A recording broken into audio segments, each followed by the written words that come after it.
mbi atë që e bën këtë fest kaq të veçantë.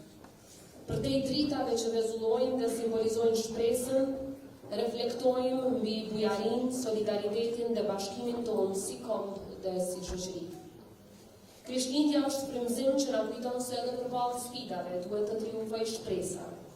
Kjo festë na fton për respekt të tërësisë, ndaj familjeve që na do pa kushte, ndaj miqve që na qëndrojnë pranë dhe bashkombasve tonë, me të cilët na lidh gjuha, gjaku dhe shpresa e përbashkët.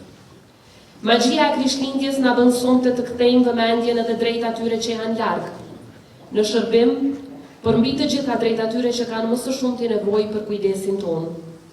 Prandaj, sipas shembullit të Shën Terezës, le të kujdesemi jo vetëm sonte, por gjatë gjithë vitit që vjen, për ata që presin ndihmën tonë dhe kanë nevojë për ngrohtësi njerëzore.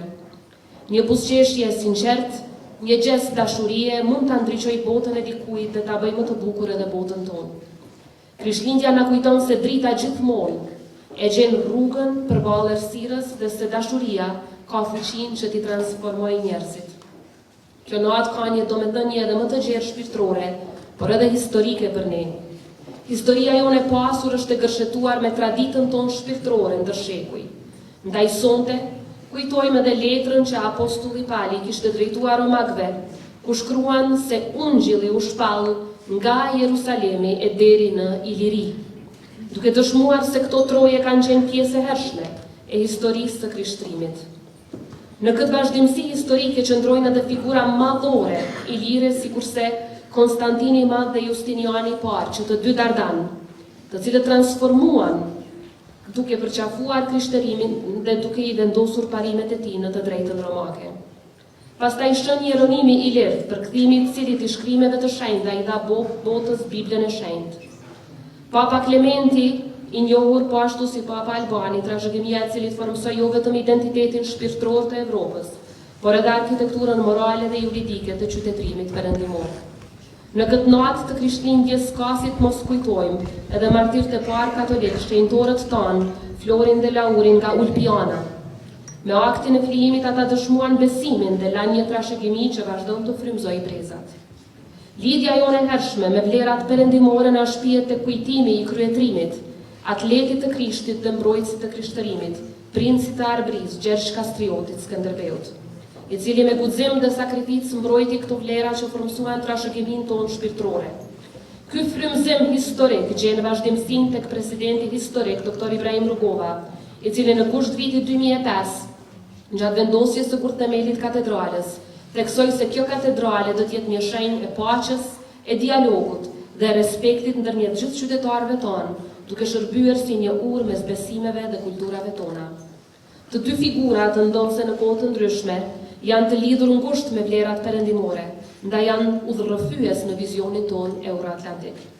Trashëgimia e tyre dhe vizioni i tyre së bashku me përkushtimin e vazhdueshëm ndaj njerëzimit na frymëzojnë ta ruajmë dhe të përforcojmë lidhjet shpirtërore, kulturore dhe diplomatike, duke ndërtuar një të ardhme ku paqja, drejtësia dhe solidariteti do të jenë vlera që na bashkojnë. Në këtë vazhdimsi historike dhe shpirtërore kam pasur nderin të pritem ditë më parë në audiencë private nga shenjtëria e tij Papa Leoni i 14.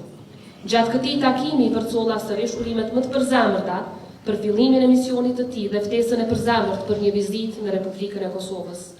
Në këtë frym biseduam edhe për rolin e Kosovës, tokës sonë dardane, si një vend që ka ndërtuar paqe dhe harmoninë ndërfetare mbi përvojën historike të qëndresës, sakrificës dhe mbijetetës së sonë.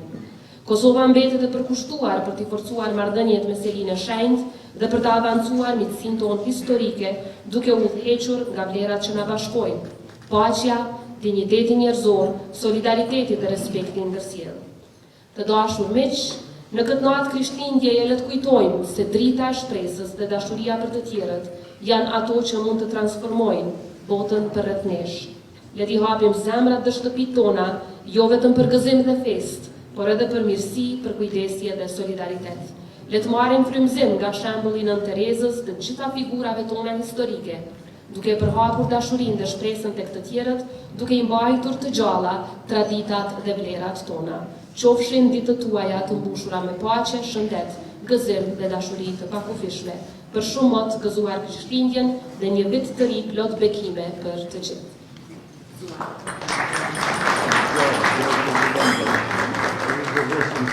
Gjithë kaman të thëmë Gjamullin me Shqipni. Allah, që zë, gëzuar.